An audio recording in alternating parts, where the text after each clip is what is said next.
Welcome to Module 5 of Keys to Teaching Undergraduate Students from the Union Institute and University.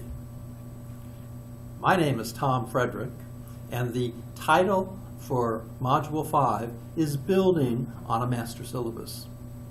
Think of a syllabus as a roadmap.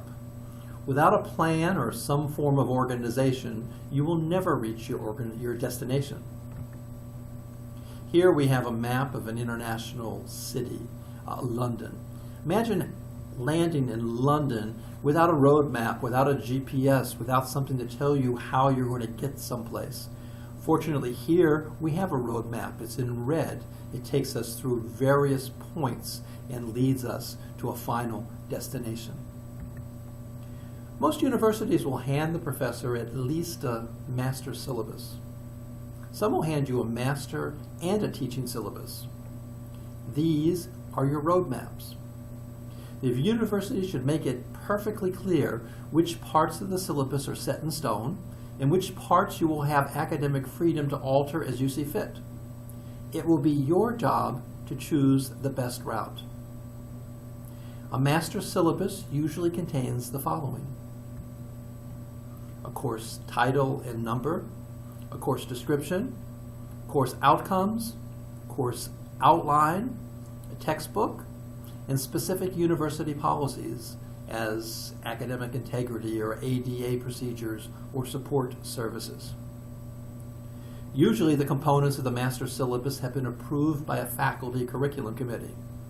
They can't be changed without prior approval.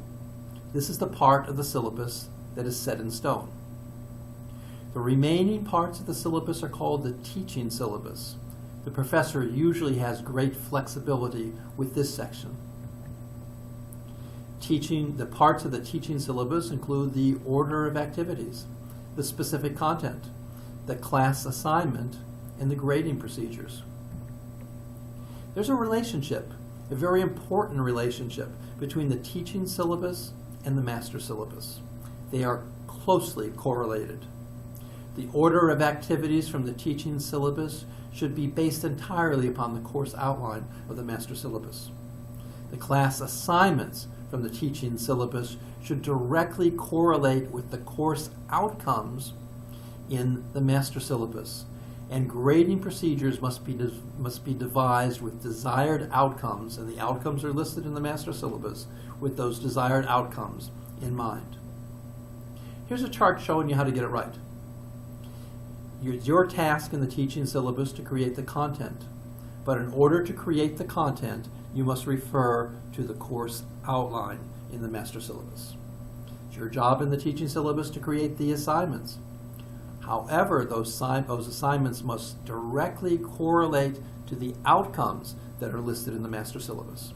And it's your responsibility to come up with a grading procedure, but your grading procedure must be based upon the outcomes, the things that the students are supposed to be able to demonstrate to you by the end of the course.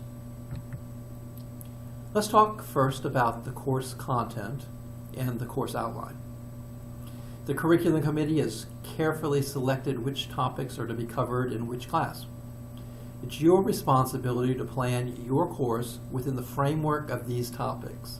You don't have the flexibility to add what you feel very comfortable in. You must cover the course framework that is given to you. Eliminating topics might mean that a student is never introduced to a skill. Adding a topic might mean that you're infringing upon the topic for another class. Here's an example of an outline from a history class. It lists 12 different topics that need to be included in your course. They do not have to be listed in the order that they are here. You have certain flexibility in how you arrange a course, but each and every one of these topics need to be addressed within your course.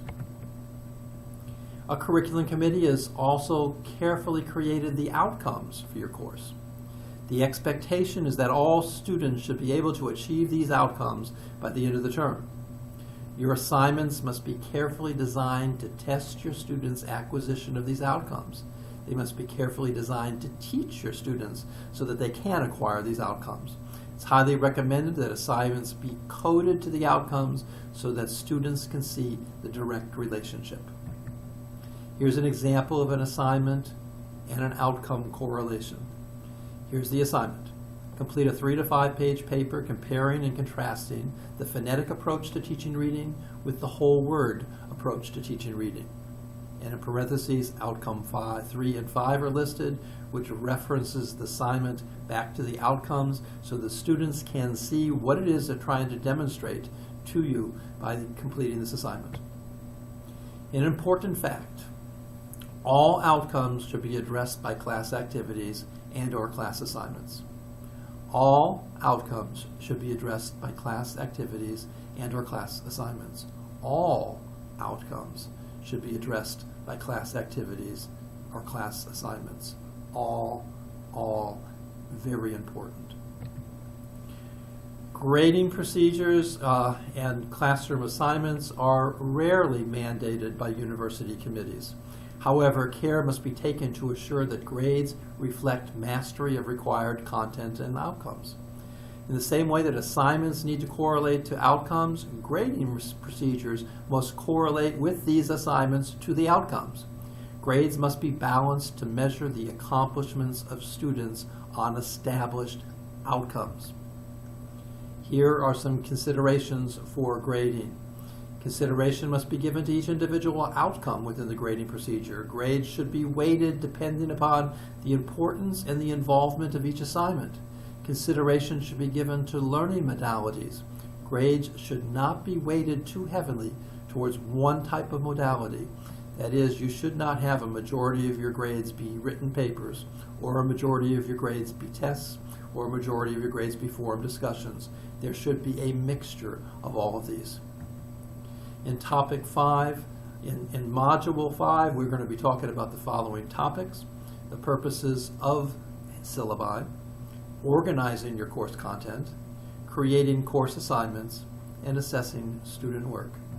Tom Frederick, Keys to Teaching Undergraduate Students, Union Institute, and University.